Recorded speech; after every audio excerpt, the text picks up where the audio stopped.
Hello everyone. Class 10th exercise 6.5 को continue करते हुए क्वेश्चन 15 करेंगे, जो कि एक काफ़ी इम्पॉर्टेंट क्वेश्चन भी है इस चैप्टर में, इस एक्सरसाइज में, और एक सबसे अलग सा क्वेश्चन है। क्वेश्चन पढ़ते हैं बच्चों। पहले क्या है, इन एन इक्विलेटरल ट्राइंगल। तो ट्राइंगल ए बी सी हमें क्या दिया है, इक्विलेटरल ट्राइंगल दिया हुआ है। सबसे पहले तो यही आपको जो गिवन है कि गिवन दैट, इन चीज़ों को आपको ध्यान रखना है कि ए बी बी सी और ए सी बच्चों ये इक्वल है, इसको आप नंबर 1 मार्क कर सकते हैं। ठीक है। अब नेक्स्ट क्या है, D is a point on side B C. इस तरीके से डी पॉइंट है ना बी सी के ऊपर आपने कि जो बी डी है ये बी सी का 1/3 है, right. Prove that 9 times A D square is equal to 7 times A B square. अब ए डी ये वाली साइड है, ठीक है बच्चों, ए बी ये वाली साइड है, ठीक है। अब क्योंकि तीनों साइड से इक्वल है तो वो ए बी भी हो सकती है, वो बी सी भी हो सकती है, वो ए सी भी हो सकती है, क्योंकि तीनों साइड से इक्वल है। तो आप लोगों ने इस तरीके से अरेंजमेंट करना है।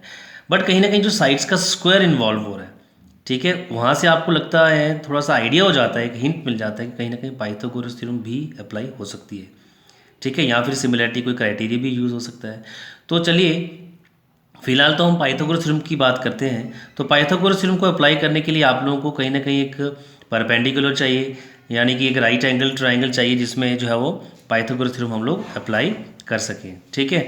अब वो पाइथागोरस थ्योरम अप्लाई कैसे करनी है, उसके लिए हम लोग यहाँ क्या करेंगे, एक छोटी सी कंस्ट्रक्शन कर लेंगे। कंस्ट्रक्शन क्या करेंगे कि एक परपेंडिकुलर ड्रॉ करेंगे ए से यहाँ पर, ठीक है, ये आ गया यहाँ पर परपेंडिकुलर हमने ड्रॉ कर लिया है लाइक ए पी, ठीक है। तो बच्चों सबसे पहला काम हमारा यहाँ पर क्या है कि आप लोग परपेंडिकुलर, ठीक है। तो एक कंस्ट्रक्शन मैं यहाँ लिख देता हूँ। कंस्ट्रक्शन क्या करी है हमने, draw this A P perpendicular on B C, ठीक है बच्चों। अब कुछ प्रॉपर्टीज़ हैं आप लोगों को ये भी मालूम होनी चाहिए, क्योंकि ट्राइंगल इक्विलेटरल है तो इसका जो परपेंडिकुलर है वही इसका बच्चे मीडियन भी होगा, यानी कि जो ऑल्टीट्यूड्स हैं इनके वही इसमें इनके मीडियंस भी होंगे। ये ट्राइंगल इक्विलेटरल ट्राइंगल की पहचान है कि A B is equal to A C is equal to B C, ठीक है। Since this A B C is an equilateral triangle, ये आप लोगों को पूरा ध्यान रखना है, ठीक है। Is an equilateral triangle, therefore its altitude is also its median। तो ये इसका मीडियन भी होगा, ठीक है। यानी कि क्या हुआ, P मिड पॉइंट बन गया किसका, BC का। Therefore P is mid point of BC। अब जब बच्चों P मिड पॉइंट हो गया है BC का, उससे क्या मिलेगा हमें, ठीक है। P मिड पॉइंट है तो BP और PC की लेंथ इक्वल होगी, therefore BP is equal to PC और हाफ होंगे। देखो अगर BC की लेंथ है 10 तो BP 5 हो जाएगा और PC भी 5 होगा, क्योंकि P मिड पॉइंट है, ठीक है। तो अगर ये 5 और ये 5 है तो 10 का 5 कितना होता है, आधा होता है, यानी कि 1/2 ऑफ किसका, 10 का, और 10 क्या है, BC। 1/2 ऑफ BC, इसको आप लोगों ने नंबर 2 मार्क करना है। तो बच्चे अब आप लोगों ने क्या करना है, नेक्स्ट जो थोड़ा सा है वो अब काफ़ी एक्सपीरियंस से आएगा जब बहुत ज़्यादा क्वेश्चंस आप लोग ऐसे ही सॉल्व करेंगे। अब क्योंकि ए डी इन्वॉल्व हो रहा है, वो यहाँ पर है, ये रहा ए डी, ठीक है। ए बी भी इन्वॉल्व हो रहा है, वो यहाँ पर है। तो क्यों ना हम लोग जो है वो इसी तरफ ज़्यादा फोकस करें। तो 2 राइट एंगल ट्राइंगल मुझे यहाँ मिल रहे हैं, एक ए पी डी मिल रहा है और एक ए पी बी मिल रहा है।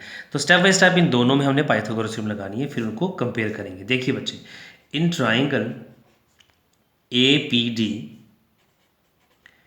पी डी में बाय यूजिंग पाइथागोरस थ्योरम,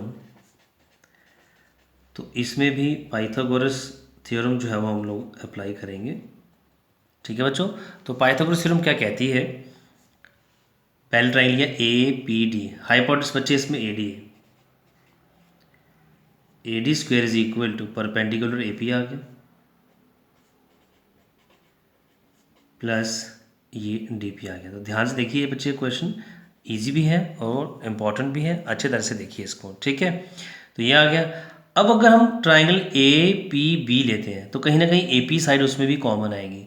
तो चलिए यहाँ से हम क्या करेंगे, ए डी स्क्वायर माइनस इस डी पी को ट्रांसपोज करिए, ए पी स्क्वायर यहीं रहने दीजिए, इसको नंबर 3 कर देंगे। ठीक है, अब बच्चे ट्राइंगल ए पी बी लेंगे, उसमें भी पाइथागोरस थ्योरम लगाएंगे by using Pythagoras theorem A P B. Hypotenuse बच्चे आएगा उसमें ए बी, क्योंकि पी पे राइट एंगल है तो हाइपोटेनस ए बी है उसमें। तो बच्चे लोग ये आपके पास आ जाएगा A B square is equal to A P plus B P. तो यहाँ पर भी A P square is equal to something, तो यहाँ पर भी ए पी मैंने आपको पहले बताया कॉमन है, तो बी पी को ट्रांसपोज करिए। देखिए यहाँ पर ये आ जाएगा आपके पास ए बी स्क्वायर माइनस ये आ जाएगा B P square is equal to A P square यहीं पर रहने दीजिए, इसको नंबर 4 कर दीजिए। अब आप 3 और 4 को कंपेयर करेंगे। ठीक है, 3 और 4 को कंपेयर करने से हमें क्या मिलेगा, ए पी स्क्वायर यहाँ से निकल जाएगा, बाकी जो बच जाएगा उसको देखिए किस तरह से अरेंज करना है। तो चलिए कंटिन्यू करते हुए देखिए, दिस इम्प्लाइज दैट ये हम on comparing first and second, sorry 3 and 4th, 3 and 4th will gives us. ठीक है, तो जो 3rd और 4th नंबर पे जो हमारे इक्वेशंस हैं, 3rd ए पी स्क्वायर, ये भी ए पी स्क्वायर है, तो दोनों की जो लेफ्ट हैंड साइड है वो कंपेयर हो जाएंगी, वो इक्वल हो जाएंगी। A D square minus D P square बच्चों इक्वल हो जाएगा A B square minus B P square. तो हमने कंपेयर किया किस इक्वेशन को, 3 और 4th को। तो 3rd में भी राइट हैंड साइड ए पी स्क्वायर है, 4th में भी राइट हैंड साइड ए पी स्क्वायर है, तो दोनों की लेफ्ट हैंड साइड इक्वल हो जाएंगी। तो बच्चे A D square minus D P square ये आ गया। ठीक है, A B square minus B P square ये आ गया। ठीक है, अब हमें जो प्रूफ करना है वो है 9 A D square is equal 7 A B square. तो ए डी और ए बी तो चाहिए ये दोनों, बट ये दोनों नहीं रिक्वायर्ड है। तो चलिए डी पी स्क्वायर को ट्रांसपोज करते हैं पहले उस तरफ, फिर बात करते हैं करना क्या है। ठीक है, तो ये आ गया आपके पास, आपकी चॉइस है, ए डी स्क्वायर को वहाँ ले जाइए, ए बी को लाइए, यहाँ पर कोई इशू नहीं है। ठीक है ना, तो A D square A B square को यहाँ ले आइए, minus A B square is equal to D P square बच्चों वहाँ ले जाइए, डी पी स्क्वायर, और ये आगे ये माइनस डी पी स्क्वायर वहाँ आएगा, पॉजिटिव हो जाएगा, माइनस बी पी स्क्वायर। ठीक है बच्चों, ये कुछ इस तरह से आ गया।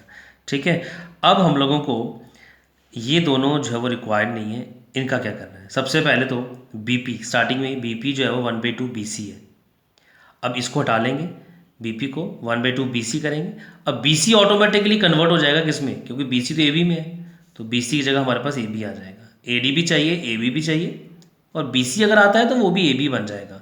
फिर डी पी की बात करेंगे, इस डी पी का क्या करें। ठीक है, तो चलिए अब लगे हाथ पहले डी पी भी देख लेते हैं क्या करना है। बच्चे ये जो डी पी है इसका क्या करना है, ये हमें नहीं चाहिए। ठीक है, स्टार्ट करेंगे बीपी से। Here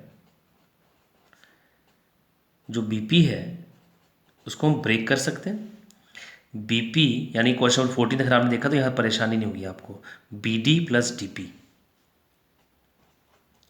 B D plus D P देखा आपने। ठीक है, जो बीपी है, ठीक है, बीपी जो है आप लोगों ने सेकेंड इक्वेशन में मार्क किया है कि जो बीपी है वो 1/2 बी सी है। दिस इम्प्लाइज दैट बीपी जो है वो 1/2 बी सी है इज इक्वल टू, और बी डी अगर आप लोग देखें क्वेश्चन में गिवन है वो है बी डी 1/3 बी सी। ठीक है बच्चों, ये आपको गिवन है कि बी डी जो है वो 1/3 बी सी है। ठीक है, मैं आपको शो करता हूँ, जो क्वेश्चन में B D is 1/3 B C, ये गिवन है आपको। तो बी पी हमने खुद लिखा है हाफ ऑफ बी सी, ये आ गया, और बी डी जो है वो 1/3 बी सी। डी पी का रिलेशनशिप तो बना रहे हैं, डी पी को आपने एज इट इज़ ही रखना है। ठीक है, तो अरेंज कर लीजिए, इस 1/3 बी सी को ट्रांसपोज करिए, याद आएगा 1/2 B C minus 1/3 B C is equal to, बच्चे ये आ गया डी पी।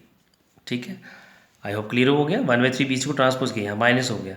अब दोनों बी सी हैं यानी कि लाइक टर्म्स हैं, तो चलिए फटाफट से हम क्या करेंगे, एलसीएम ले लेंगे 3 और 2 का, वो आएगा 6, 2 3 जार 6 और 3 1 जार 3, साथ में बी सी, माइनस 3 के साथ इसको डिवाइड करिए, 3 2 जार 6, 2 1 जार 2, तो 2 बी सी।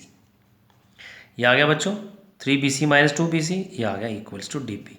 3 बी सी में से 2 बी सी माइनस करेंगे तो कितना आ जाएगा, ओनली 1 बी सी, और ये आ गया upon 6 which is equal to DP. तो ये बच्चे एक रिलेशनशिप था जो आपको मैं बता रहा था. तो अब आसानी से आप यहाँ से देख रहे हैं आप लोग इधर डी.पी की जगह पे आप लोग ये रिलेशनशिप जो बनाया अभी BC/6 यानी कि ये BC में कन्वर्ट हो जाएगा और ऑटोमेटिकली BC किस में चला जाएगा, AB पे आ जाएगा. ठीक है. और BP, तो BP भी हाफ ऑफ BC है तो BC अपना फिर से AB में आ जाएगा. तो यानी कि मॉरल ऑफ द स्टोरी ये है कि अब सारा आपका कन्वर्ट हो सकता है आसानी से. यस, चलिए AB में कन्वर्ट हो जाएगा. तो बच्चे दिस इम्प्लाइज दैट, ये मैं लिख रहा हूँ. नेक्स्ट इसी को कंटिन्यू करेंगे. ठीक है. ये आ जाएगा हमारे पास AD² माइनस इस AB² को उठाइए ले जाइए उस तरफ इज इक्वल टू AB². ठीक है. Plus DP². ठीक है. तो ये DP हटाइए यहाँ से, DP जगह आ जाएगा BC/6 होल स्क्वायर. ठीक है. Minus BP². तो BP कितना है 1/2 BC. ये मैं रिपीट किए देता हूँ बच्चे. तो ये इस माइनस AB² को मैं यहाँ ले आया राइट हैंड साइड पे, प्लस AB² हो जाएगा. DP² यहाँ आ गया, DP क्योंकि BC/6 प्रूफ किया. ठीक है. वो लिखा माइनस BP. तो BP जो क्या है 1/2 BC, वो भी हटा दिया. ठीक है. अब अगले स्टेप में ये आ गया आपके पास AD² इज इक्वल टू, क्योंकि मुझे सिर्फ AB चाहिए, BC नहीं चाहिए. तो क्योंकि AB और BC इक्वल है तो चलिए बच्चे इस BC को हटाएंगे, यहाँ लिखेंगे AB. ये आ जाएगा AB²/6 का स्क्वायर क्या आ जाएगा 36 माइनस BC को भी हटा देंगे फिर से, BC is equal to AB. तो ये भी आ जाएगा AB²/2 का स्क्वायर कितना आ जाएगा बच्चे, ये आ जाएगा 4. तो इस तरफ AD और ये सारा आपका AB आ चुका है. अब 36 और 4 का एलसीएम लेंगे और इसको सॉल्व करेंगे. तो ये बड़े ही इजीली एलसीएम बच्चों 36 ही आएगा. ठीक है. यहाँ AB/1 है तो ये 36 ही आ जाएगा. 36 AB² प्लस यहाँ 36 ऑलरेडी है तो ये एज इट इज़ रहेगा 1 AB² माइनस 4 के साथ इसको डिवाइड करिए, 4 9 ज़ार 36 और माइनस ये 9 1 ज़ार 9 AB². ठीक है बच्चों. तो अब आप लोग देखिए अरेंज करना है आप लोग को. This implies that AD² is equal to 36 plus 1 कर लीजिए 37 और 37 माइनस 9 करना आपने. ठीक है. अगर आप लोगों को डायरेक्टली नहीं आ रहा है तो आप लोग अलग अलग से भी कर सकते हैं, उसमें कोई परेशानी नहीं है, ज़्यादा फास्ट करने की ज़रूरत नहीं है. आप लोग 9 में से 1 माइनस कर लीजिए 8 आ जाएगा, वो -8 होगा. फिर 36 में से 8 माइनस कर लीजिए तो भी आप लोगों को क्लियर हो जाएगा 6. ठीक है. तो 17 माइनस 9 8. ठीक है. यहाँ रहेगा आपके पास 2. ठीक है बच्चों. आई थिंक कि आपको ये क्लियर हो गया होगा. तो चलिए AD² इज इक्वल टू, यहाँ बच गया हमारे पास 28 और डिनोमिनेटर में बचा है 36. साथ में बच्चों AB², क्योंकि लाइक टर्म्स हैं ये AB². ठीक है. BC था यहाँ पर बट क्योंकि BC AB की इक्वल है तो मैंने सभी को AB में कर दिया. एग्जाम में अगर यहाँ BC² होगा तो आपने BC ही रहने देना है. एग्जाम में अगर यहाँ पर आपके पास AC आएगा तो आपने तीनों AC कर देने. तो आप लोगों के लिए कोई परेशानी, क्योंकि ट्राइंगल इक्विलेटरल है. ठीक है बच्चों. तो अब आप लोगों के पास ऑलमोस्ट क्वेश्चन जो है वो कंप्लीट हो चुका है. 4 9 ज़ार 36. ठीक है. 4 7 ज़ार 28. तो बच्चों तो हमारे पास क्या आ चुका है यहाँ पर, ये देखिए बिल्कुल क्वेश्चन अब क्लियर हो गया. हमारे पास बचा है AD² इज इक्वल टू, यहाँ रह गया 7 और डिनोमिनेटर बचा है 9 दिस AB². तो क्रॉस मल्टीप्लाई कर दीजिए, 9 × AD² हो जाएगा. 9 AD² is equal to 7 × AB². ये था बच्चों क्वेश्चन नंबर 15 इस एक्सरसाइज 6.5 का. ऑलमोस्ट ये आपका लास्ट क्वेश्चन है, बाकी क्वेश्चन तो इजी है. तो ये क्वेश्चन आप लोगों को काफ़ी देर से वेट था आपका कि ये क्वेश्चन मैं कराऊँ आपको.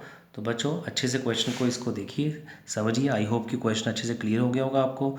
तो बेटा अगर क्वेश्चन आपको समझ में आया है तो ज़रूर वीडियो को लाइक भी करिए और शेयर भी करिए.